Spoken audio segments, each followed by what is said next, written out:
Good morning. It's Sunday morning, and I'm responding to uh, other students' reflections on the discussion. This is for Amy Burr.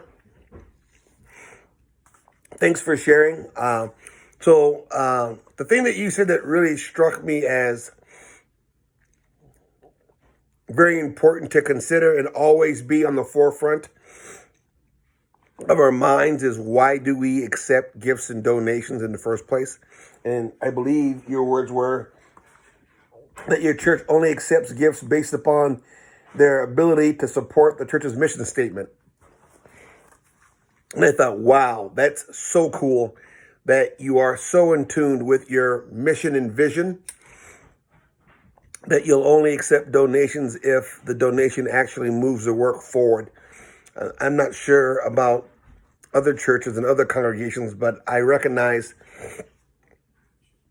as a church planter or as a former church planter, it can become very easy to accept money to move the work forward and not be mindful of the donor. You want to have a strong relationship with the donor, but someone says, I'm going to give you this amount of money for this particular item in your church. And what tends to happen in church planting is that you start to get very creative with how you're using money. So it's like, we want to give this money just for, let's say, food ministry. And you're saying, hey, we want to do a community art project. And so you begin to think, so how can I actually use this new money for this? And you go, oh, well, we can buy pizzas, right? We can buy pizza and we can buy paintbrushes with this money. And so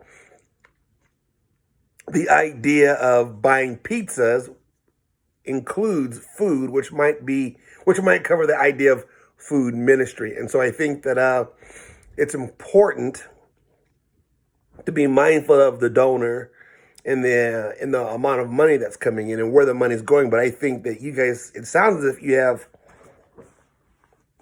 a pretty strong policy. And again, you guys only accept gifts based upon their ability to support the church's mission statement. And so if it doesn't support the mission or the vision, then you respectively say we can't accept that. And I know that that's a good policy to have. It's not one that I've always followed, church planting. But again, I think it's important that we should have this standard that says, as our mission statement, we should adhere to all funds going towards those things. Which my question would be, what happens if you have a church, and I just say our church, Living Spirit, it doesn't have a strong mission and vision, and that when you ask anyone in the church, so what's the mission and vision of the church? People can give an array of things, but there's not one common mission and vision. So what happens to churches like my own that don't have a strong mission and vision, that have decided that what we do want to have happen is that we do want to have all the donations and the donors know that what they're giving is going directly towards that? But how do you do that when you don't have a strong mission and vision? Thank you for sharing. Take care. Peace.